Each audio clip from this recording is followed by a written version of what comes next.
Welcome back to another episode of Big Red's Isopods. This week we're going to be taking a look at some bioactive setups, talking about how we can use our isopods for them, and all sorts of other things. So before further ado, let's get into it.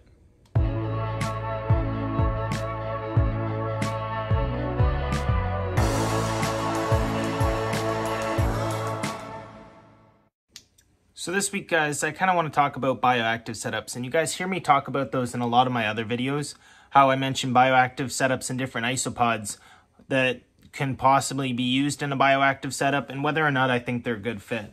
Now, what I'm first going to start off by telling you guys is a bioactive setup is just a terrarium or paludarium or aquarium of any sorts that just happens to be bioactive. So in other words, it's got different types of microorganisms or different types of lower level life besides the animals that you're keeping in the container to help maintain the container.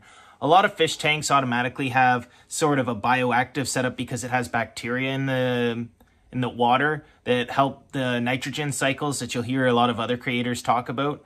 And other people that keep fish will talk about the nitrate cycles or the nitrogen cycles. I have a couple fish tanks myself, so I am familiar with this.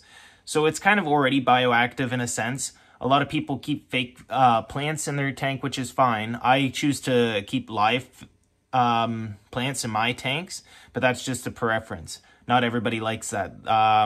There could be a lot of different issues you can run into when you're keeping live plants in any kind of setup you have. But it definitely helps with keeping stuff bioactive, but you don't need live plants to have a bioactive setup.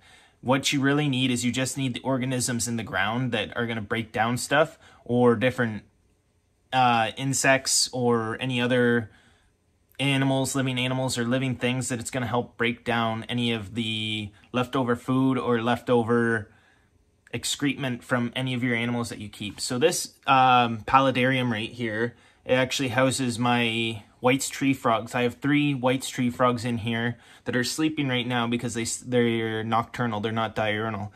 But I'm going to talk to you guys about what I would do to keep stuff in here. Right now, I do have some isopods in here, but I use them as a feeding supplement. I don't like to feed the frogs the same thing every day. So any isopods I have that breed relatively quickly that could be used as a snack for these guys, I do use. I'm not going to name off the ones I have used right now because I don't want to make anybody sad about the types I'm using, but I use the relatively cheaper ones that are kind of more of a snack size for them. If you really want an example, I hope nobody gets angry about this, but I tend to use dairy cows.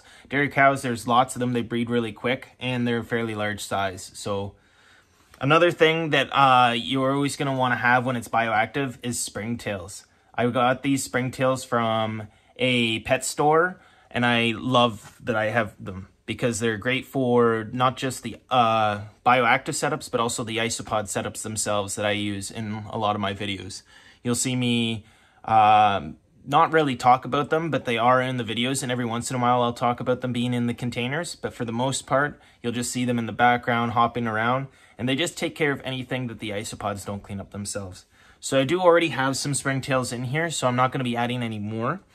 But what I want to add today, and I want to talk about, is leaf litter. Leaf litter is extremely important whenever you have a bioactive setup. So I'm getting a little bit low in here, so I just freshly cleaned these because I'm going to be putting it in with my frogs. I don't want there to be any bacteria in here.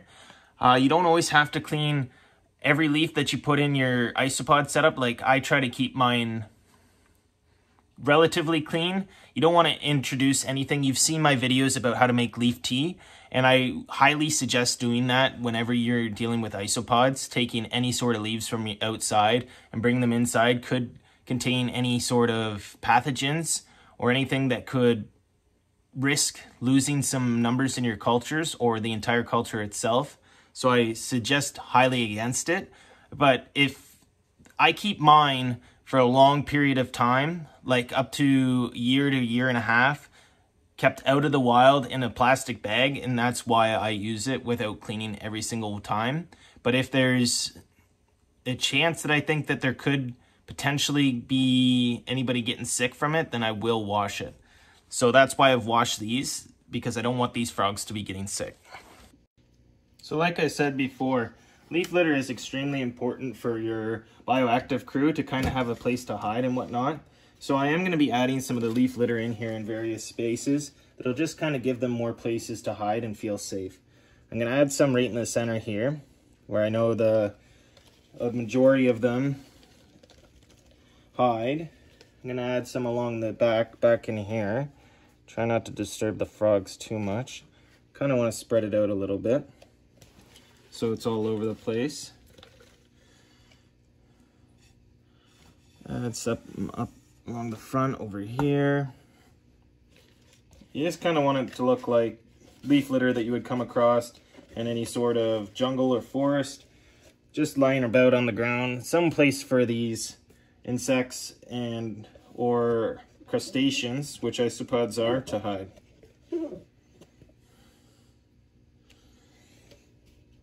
Another thing you're going to want to think about whenever you're starting a bioactive setup is kind of price. So whenever you're thinking of what type of isopod you want to grab or anything, you want to think about how much it's going to cost and whether or not it's worth it. So what I have right here is I've sectioned off 10 of my giant cave isopods, or canyon isopods, sorry, giant canyon isopods, which are Procellio dietalis, I do believe, is what they're called, which is a great isopod, in my opinion, for any sort of bioactive setup due to the fact that they love to burrow under the ground and they can eat pretty much anything you give them. They're definitely going to eat away anything my frogs leave over or produce, and I think they're going to be a great addition to this setup. Like I said, there is other isopods in here, but a lot of them just get eaten up because they don't run and hide as well. I've checked underneath the logs, and there is a couple lavis that are under there, but for the most part, there's not really any isopods in here because tree frogs hunt at night, which is the same time isopods come out, and I think that has a lot to do with why they're pretty much all gone and eaten. Although that was the point of me putting them in here, was to have them get eaten.